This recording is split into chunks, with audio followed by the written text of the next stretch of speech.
এরকম হাজার হাজার পাগল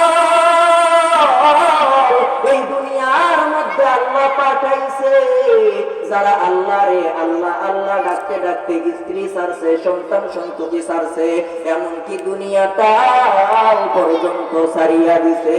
ও মুসলমান, আমাদেরকে আল্লাহ কেন পাঠাইলেন? আল্লাহর গোলামি করার জন্য, আল্লাহর নাফরমানি করার জন্য না।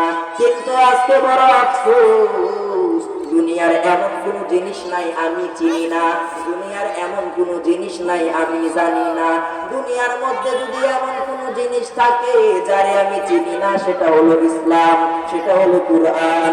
মুসলমান সব চিনে সব বুঝে, শুধুমাত্র কুরআন আর ইসলাম তারে বুঝার চেষ্টা করে না।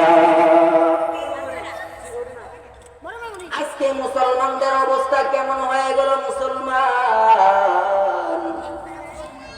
যদি জিজ্ঞেস করা হয় তুমি কেমন মুসলমান, কয় আমি মুসলমান, 1 নাম্বার ঈমান আমার পাক্কা, ঈমানের মধ্যে কোনো ভেজাল নাই। তাহলে নামাজ পড়ো না কেন? কয় আমি 1 নাম্বার মুসলমান, ঈমান আমার পাক্কা, ঈমানের মধ্যে কোনো সমস্যা নাই। রমজান মাসে রোজা রাখো না কেন? কয় ঈমানদার আমি 1 নাম্বার পাক্কা ঈমানদার, ঈমানের মধ্যে ভেজাল নাই।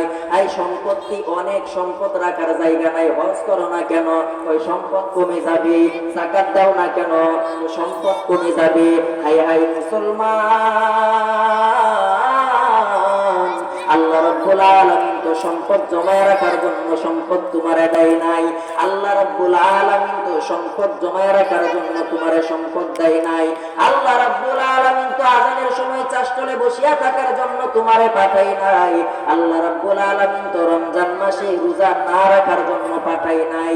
আল্লাহ কোরআনে স্পষ্ট ঘোষণা দিয়া দিলেন, এ বান্দা তোরে বানাইছি একমাত্র আমি আল্লাহর গোলামি করবি, দিনেও আমি আল্লাহর গোলামি করবি, রাতেও আমি আল্লাহর গোলামি করবি।